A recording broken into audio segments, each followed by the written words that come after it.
pictures up front at the end if you guys want to take a look and see what it looks like in 3D. Would be advisable. So I've been around here for 20-something years now. I had my office here in Cornwall for a number of years at above the Surgery Center, and now I'm down on 9W in New Windsor. What is arthritis? Arthritis is inflammation. Okay? It's a loss of the cartilage, which causes an inflammatory response, which causes pain. There's 100 different types. Most of what we're going to talk about today is osteoarthritis, which each and every one of us get. Okay? It's the wear and tear on your joints. It affects 47 million Americans, and it causes the most disability of anything in the United States and the world. Types of arthritis include rheumatoid arthritis, which is more of a disease. Post-traumatic arthritis, when you injure the joint. Something called avascular necrosis, which is a death of the bone with a poor blood supply, and then the classic wear and tear is the osteoarthritis. Osteoarthritis is the most common type, results from overuse, injuries, and just good old age. All right? You get your 40,000 miles on your tires, and they wear out the treads, unfortunately. Eventually it leads to bone-on-bone contact, which increases that inflammation and increases your pain, causes deformity and stiffness. Arthritis, typically, not always bone to touch or swelling. It's just stiffness, limited range of motion, pain, which impacts your activities of daily living and your life. You can't walk as fast anymore, can't walk as long as anymore, and you have pain. Okay? It can lead to significant deformity, and as these things progress, your symptoms will progress. So osteoarthritis, the hip is a ball and socket joint. Typically, we have a nice smooth bearing. You guys have popped open a chicken bone before, and you see that nice, smooth, shiny white. That's what it's supposed to look like. Now, if you take a ball-peen hammer to that thing and it gets all torn up, that's what arthritis is, that wear and tear. And as that occurs, the body doesn't like that motion, so it increases what we call osteophyte formation, and then you get limited motion, and then these symptoms progress with time.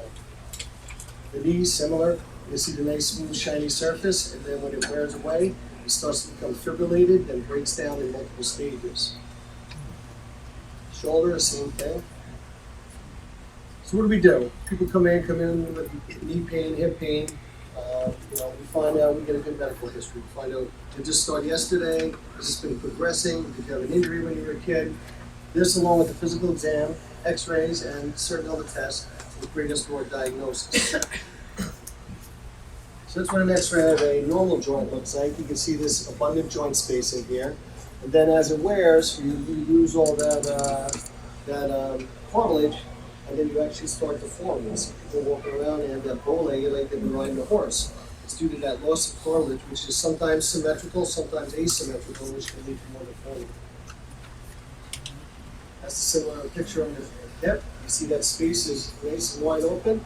Here you become flattened out, you get these cystic changes, that darker white, and actually the hip is no longer sitting in the socket there, and it's kind of hanging out, which can cause significant pain, deformity, and even shortening of the limb there, as you can tell.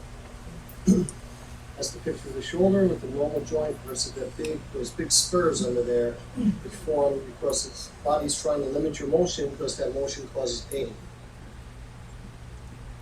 What can we do about arthritis? Weight control, very important. Keep your weight down. The more pressure you put on your joints, the more they're going to wear out. Okay, exercise. Even though exercise seems like it's going to be counterproductive, the stronger your muscles are, the more the muscles bear the joint weight, and the less cartilage wear you get.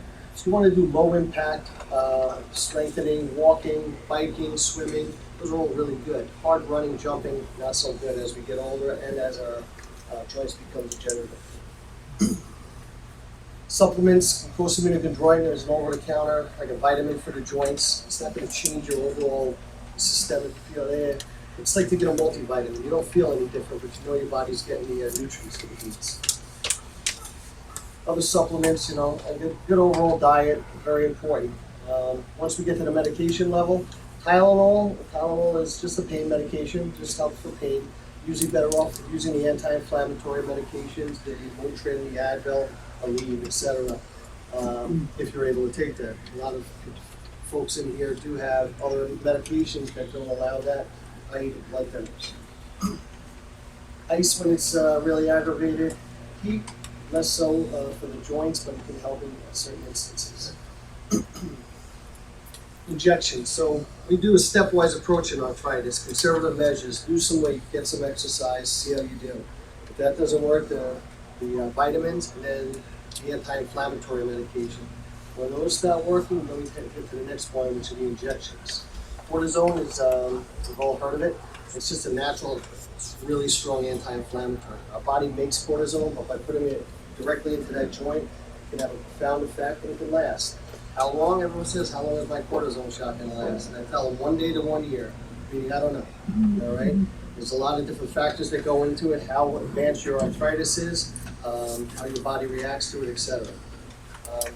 The next is the hyaluronate. You've heard of the gel injections, okay? The concept in people's head is that you stick this gel in there and it smooths everything out. That's not really how it works. This viscosupplementation is called. It actually bathes the articular cartilage in the nutrients it needs and helps prevent it from degenerating. So, everyone thinks it's like a quick oil change. You stick that gel in there and it's smooth and slick. That's not the way it works. Unfortunately, that's been getting harder and harder to get because insurance companies really cut down on our use of it because a recent study of about 25,000 people showed equal efficacy between cortisone and viscosupplementation. One of them cost $850 and one cost $40. So you can imagine how they made it really hard.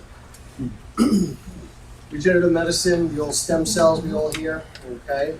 This is a new and up-and-coming field. We were hoping we'd be a lot further along in 2020 than we are.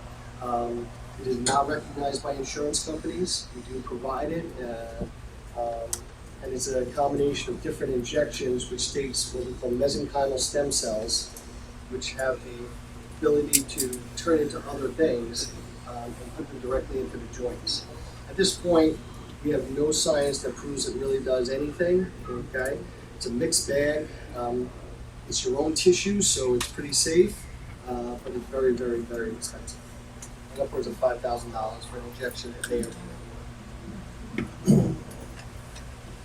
So these are the type of injection, the bone marrow aspirate, which is you literally take a big needle, stick it into your pelvis here and drain the blood, and then spin it down and concentrate the stem cells and then re-inject them.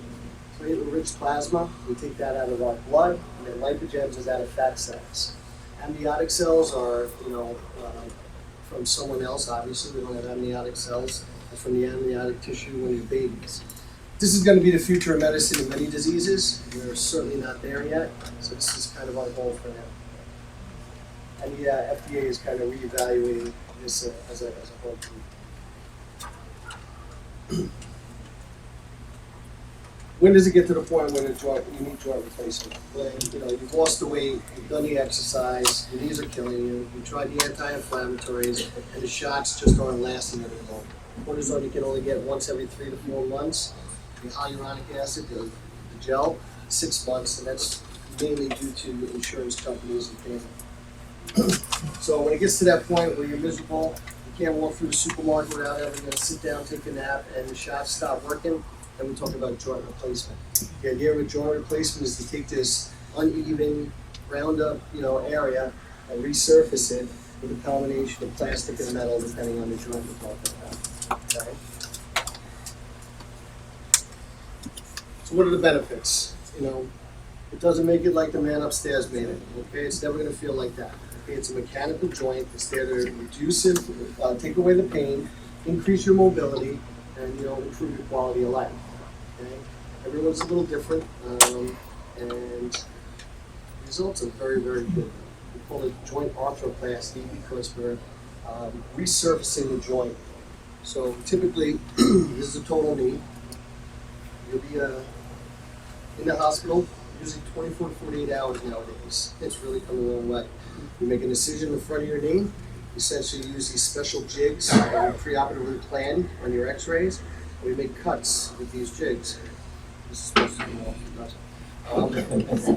you make the cut here, that gets cemented in, and then you have this bearing surface. The ligaments remain your own, okay?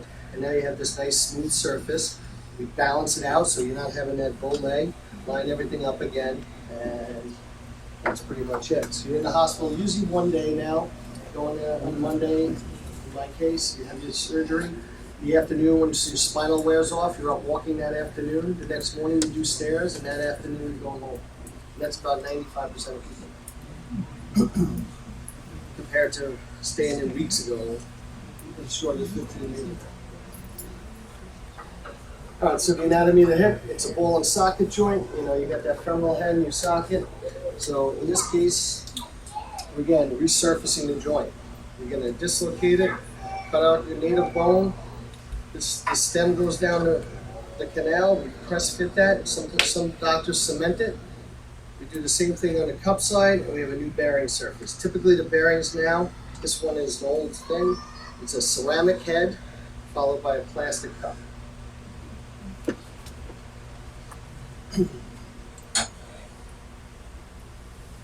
The knee, obviously anatomy is a little different. It's more of a hinge joint, okay? I just showed you on that model.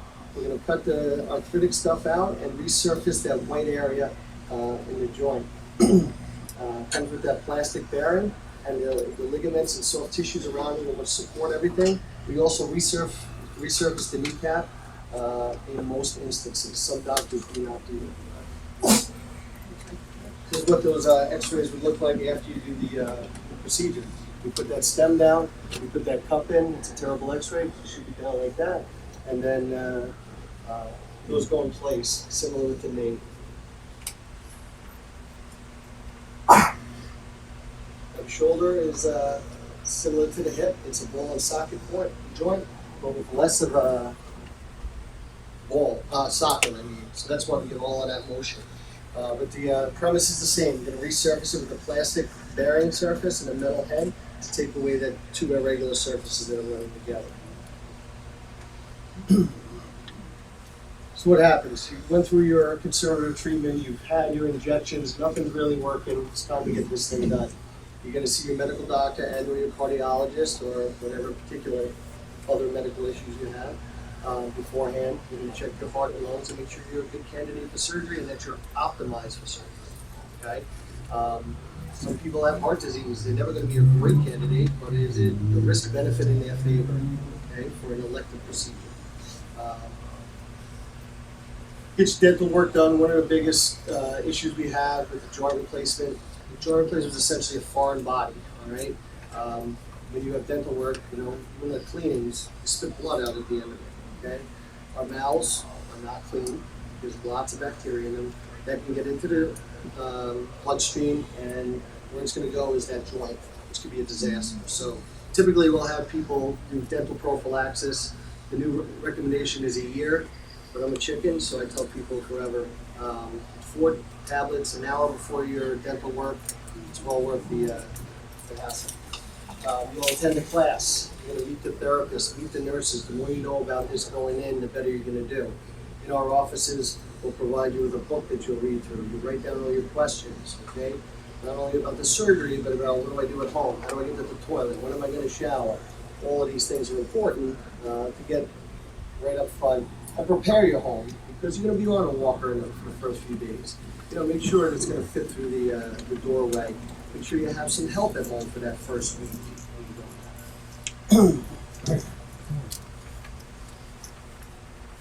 So the hospital say, like I said, you go on Monday, home on Tuesday.